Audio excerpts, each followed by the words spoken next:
সবুজ, সবুজের সাথে মিশে গিয়েছে। এটা আপনি খুঁজে বাইর করবেন কেমনে? কিন্তু কয়েক হাজার বছর হয়ে গিয়েছে।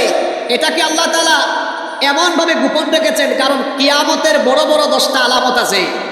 কিয়ামতের 10টা বড় বড় ঘটনা আছে। এই 10টা ঘটনা ঘটার সাথে সাথে কি হবে?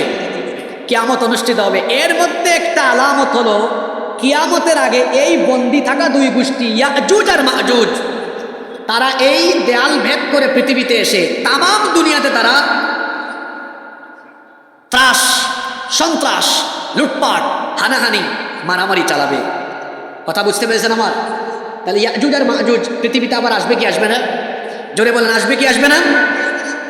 এই জন্য বাদশাহ যুলকারনাইন এই প্রাচীর বানানোর পরে তিনি বলেছিলেন, হাদা রাহমাতুম মির রাব্বি।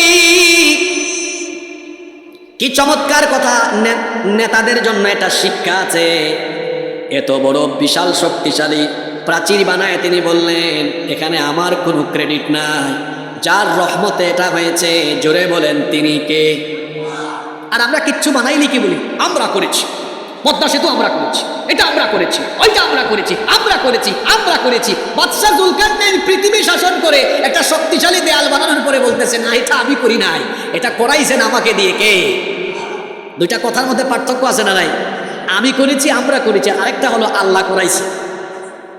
দুইটা কথার ভিতরে বিরাট ধরনের ব্যবধান, পার্থক্য আছে না নাই?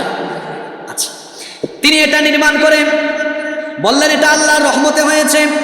এরপরে আরেকটা কথা বললেন, ফাইদা ওয়া'দু রাব্বি জা'আলাহু দাক্কা ওয়া কানা ওয়া'দু রাব্বি হাক্কা।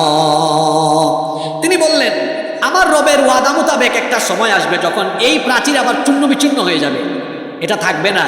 এই প্রাচীর একদিন ধ্বংস হয়ে যাবে। খেয়াল করেন, আমার দিকে তাকান। প্রায় 1.5 পৃষ্ঠা কিন্তু আমি তেলাওয়াত করছি, পুরো ঘটনাটা এখানে আছে। যুলকারনাইন ইয়াজুজ আর মাজুজকে আটকে দিয়েছেন একটা কি নির্মাণ করে? জোরে বলেন, কি নির্মাণ করে? যেদিন তিনি বানাইছিলেন ওই দিন থেকে আজ পর্যন্ত, এখন পর্যন্ত প্রতিদিন এই ইয়াজুজ মাজুজ গোষ্ঠী এইটাকে তারা খুঁড়তে থাকে। এই প্রাচীরকে ধ্বংস করে তারা বাইরে বের হয়ে আসতে চেষ্টা করে, কিন্তু সারাদিন সকাল থেকে নিয়ে তারা সন্ধ্যা পর্যন্ত কাজ করে একদম প্রাচীরটা খুঁড়ে খুঁড়ে শেষ পর্যায়ে আসে। অলসতাবশত, এরা আলস্যবশত বলে, থাকুক, বাকিটা আগামীকাল করব। পরের দিন সকালে আইসা দেখে যে কাম করছিল এত কষ্ট করে, আবার প্রাচীরটা আগের জায়গায়। কি মুসিবত দেখছেন! এইরকম বানানোর দিন থেকে আজ পর্যন্ত প্রতিদিন এটা তারা করে। সন্ধ্যাবেলা বলে, থাক, বাকিটা আগামীকাল করব। কিন্তু ইনশাআল্লাহ বলে না। ইনশাআল্লাহ ঈসা আলাইহিস সালাম দুনিয়াতে আসবেন। একজন নবীর এখনো ইন্তেকাল হয় নাই। জোরে বলেন তো, সেই নবীর নাম কি? ঈসা আলাইহিস সালাম, মরিয়ম পুত্র ঈসা আলাইহিস সালাম, ওনার এখনো ইন্তেকাল হয় নাই। তাকে আল্লাহ আসমানে উঠায় রেখেছেন। দাজ্জাল এসে যখন গোটা দুনিয়াতে তার দাজ্জালীয় কর্মকাণ্ড চালাবে, দাজ্জালের কর্মকাণ্ডে যখন পৃথিবীর মানুষ দিশেহারা হয়ে যাবে, দাজ্জালের কর্মকাণ্ডে যখন মানুষেরা ফ্রাস্ট্রেট হয়ে যাবে, গোটা পৃথিবী যখন দাজ্জালীয় কর্মকাণ্ডে, দাজ্জালীয় ত্রাস, দাজ্জালীয় ভয়াবহ কর্মকাণ্ডে মানুষ যখন অতিষ্ঠ হয়ে যাবে, আল্লাহ তাআলা সিরিয়ার দামেস্কের পূর্ব দিকের সাদা গম্বুজওয়ালা মসজিদে সাইয়েদিনা ঈসা আলাইহিস সালামকে পাঠাবেন। তিনি আসার পরে ইমাম মাহদী আলাইহিস সালাম এবং মুসলমানদেরকে নিয়ে দাজ্জাল আর তার বাহিনীকে মোকাবেলা করে বর্তমান ফিলিস্তিনের বাবেলুনে তিনি দাজ্জালকে কতল করবেন, হত্যা করবেন। আল্লাহু আকবার।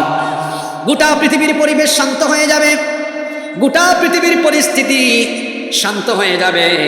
কিন্তু এর কিছুদিন পরেই দেখা যাবে এমন দুইটা জাতি পৃথিবীতে নেমে আসবে। আল্লাহ তাআলা বলছেন, ইন্নী কদ আখরাজতু ইবাদাল্লি লা ইয়াদান লি আহাদিন বিকিতালিহিম। ঈসা আলাইহিস সালামকে আল্লাহ তাআলা বলবেন, হে ঈসা, তুমি তো দাজ্জালকে আর তার বাহিনীকে হত্যা করেছো, কিন্তু দাজ্জালের চাইতে ভয়াবহ দুইটা জাতি আছে, এরা এখন পৃথিবীতে নেমে আসবে। এরা কিভাবে নেমে আসবে শুনেন। আল্লাহ তাআলা কোরআনে কারীমের 21 নম্বর সূরা সূরাতুল আম্বিয়া এর 96 নম্বর আয়াতে বললেন, হাত্তা ইদা ফুতিহাত ইয়াজুজ ওয়া মাজুজ ওয়া হুম মিন